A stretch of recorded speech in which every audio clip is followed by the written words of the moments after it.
Vestige એક 20 વર્ષ જૂની ડાયરેક્ટ સેલિંગ કંપની છે અને ઇન્ડિયાની નંબર 1 બ્રાન્ડ છે અને 400 પ્રોડક્ટ સાથે ડીલ કરે છે અને એના દરેક પ્રોડક્ટ હાઇજેનિક છે અને મધ્યમ વર્ગને પોસાય એવા છે. જ્યારે પણ વેસ્ટીજ બિઝનેસની વાત કરતા હોઈએ છીએ ત્યારે લોકો અમને પૂછે છે વેસ્ટીજ બિઝનેસમાં કરવાનું શું છે.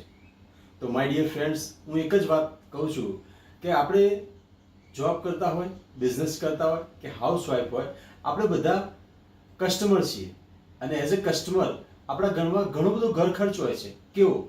જેમ કે ટૂથપેસ્ટ, સાબુ, shampoo, hair oil, body spray, talcum, ચા, કોફી, જમવાનું બનાવવાનું તેલ, કપડાં ધોવાનું, વાસણ ધોવાનું, પોતું કરવાનું, હેન્ડ વોશ, ફેસ વોશ, બાળકો માટે Bournvita, cosmetic product, agriculture product, આવી ઘણી બધી વસ્તુઓ આપણે સવારે જાગીએ રાતે સૂઈ જઈએ ત્યારે ઘણી બધી વસ્તુઓ આપણે બજારમાંથી લાવીએ છીએ. જ્યારે બજારમાં આપણે પ્રોડક્ટ લેવા જઈએ છીએ ત્યારે આપણે પૈસા આપીએ છીએ, સામે પ્રોડક્ટ મળે છે, એ સિવાય આપણને શું મળે છે? જ્યારે વેસ્ટેજ બિઝનેસની અંદર હું તમને કસ્ટમરના 4 ફાયદા બતાવું, જે ફાયદા જોઈને તમને પણ એમ થશે કે ચાલ હું પણ આ કામ શરૂ કરું અથવા પ્રોડક્ટ વાપરું. તો એ 4 ફાયદા કયા છે? એઝ અ કસ્ટમર આપણા ઘરમાં ઘર ખર્ચ છે, જે મેં તમને પ્રોડક્ટ ગણાયા. એ ઘર ખર્ચ એવું માનીએ કે 3 થી 5 હજારનો દરેકના ઘરમાં હોઈ શકે છે. જ્યારે પણ આ ઘર ખર્ચની પ્રોડક્ટની આપણે ઘરમાં જરૂર પડે છે ત્યારે આપણે કંઈ તો મોલમાં જઈએ છીએ અથવા કોઈની દુકાનમાં જઈએ છીએ. ત્યારે આપણે કોઈ પણ વસ્તુ ખરીદી કરવા જઈએ છીએ. ફોર એક્ઝામ્પલ, તમે ટૂથપેસ્ટ ખરીદવા ગયા તો ટૂથપેસ્ટ તમે MRP ચૂકવવાના છો. જ્યારે વેસ્ટીજની અંદર એવું કહેવામાં આવે છે તમે જો રજિસ્ટર્ડ કસ્ટમર થઈને મારી જોડેથી વસ્તુ લેશો, હું ડે 1 થી પહેલો જ ફાયદો 10 થી 15% લેસમાં આપીશ. જો મિત્રો, આપણે મોલમાં શું કામ જઈએ છીએ? ડિસ્કાઉન્ટ માટે. તો 10 થી 15%નું ડિસ્કાઉન્ટ તો મોલમાં પણ મળતું નથી, જે પહેલો ફાયદો આપણને છે.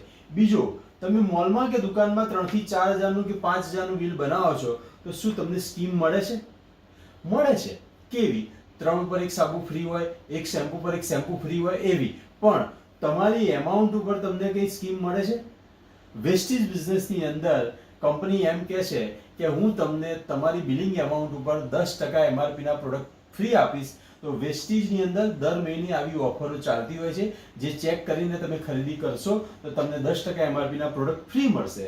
ત્રીજો ફાયદો, તમે મોલ કે શોપમાં ખરીદી કરવા જ્યારે જાઓ છો, 5 હજારનું બિલ બનાવો છો, તો શું તમારા બેંક એકાઉન્ટમાં કંઈ કેશબેક આવે છે?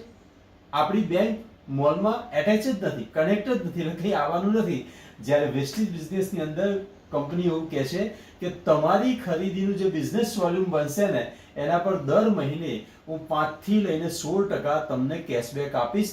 હું તમારા ઘર ખર્ચની વાતો કરી રહ્યો છું મિત્રો, સમજજો. હું કંઈ થેલા ભરીને વેચવાના જવાની વાતો કરી રહ્યો નથી. અને ચોથો બહુ જ મહત્વનો પોઈન્ટ એ છે લોયલ્ટી બેનિફિટ. આપણા ઘરમાં ઘણી બધી બ્રાન્ડ એવી છે જેના આપણા લોયલ કન્ઝ્યુમર છીએ. જેમ કે ચા ખાલી થાય તો આ જ બ્રાન્ડ જોઈએ, શેમ્પુ ખાલી થાય તો આ જ શેમ્પૂનું બ્રાન્ડ જોઈએ, સાબુ ખાલી થાય તો આ જ બ્રાન્ડનો સાબુ જોઈએ. એવી બ્રાન્ડના આપણે વફાદાર ગ્રાહક છીએ. આખી જિંદગી એક જ કંપનીની બ્રાન્ડની ચા પીધી, શું તમને કોઈ લોયલ્ટી બેનિફિટ મળ્યો? વફાદારીનું વળતર મળ્યું? હું તો એમ પૂછું છું, મળવું જોઈએ ખરું? મળ્યું તો નથી.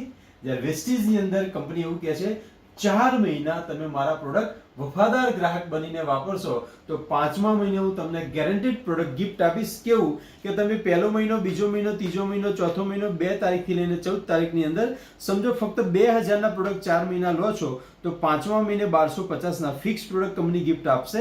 અને તમે 3500 રૂપિયાના એટલે 100 પોઈન્ટના પ્રોડક્ટ 4 મહિના તમે ખરીદી કરો છો તો 5મા મહિને તમને કંપની મનગમતા 2500ના પ્રોડક્ટ ફ્રી આપશે. આ જ વસ્તુને આપણે પર્સન્ટેજમાં કન્વર્ટ કરીએ તો લોયલ્ટી બેનિફિટ 20% થાય છે. તો મિત્રો, 4 ફાયદા જેવા કે 10 થી 15% લેસ, 10% પ્રોડક્ટ ફ્રી, કેશબેક અને લોયલ્ટી બેનિફિટનું ટોટલ મારીએ તો વેસ્ટીજના પ્રોડક્ટ 50%નું ડિસ્કાઉન્ટ આપે છે. તો ઘર ખર્ચ ઉપર 50% ડિસ્કાઉન્ટમાં હાઇજેનિક ઇન્ડિયન કંપનીના પ્રોડક્ટ જો વાપરવા મળતા હોય તો વપરાય કે નહીં? તો મેં જ્યારે પહેલી વાર જોયું હતું તો મેં આટલું જ વિચાર્યું હતું, હું કસ્ટમર છું, સમજો. આપણે કસ્ટમર છીએ, અહીં જઈએ છીએ, કોઈ બેનિફિટ નથી. એની જગ્યાએ વેસ્ટીજમાં રજીસ્ટર થઈને કસ્ટમર બનીને વસ્તુ વાપરવાથી 50%નું ડિસ્કાઉન્ટ મળે છે. તો આ કરવું જોઈએ અને મેં કર્યું. Thank you.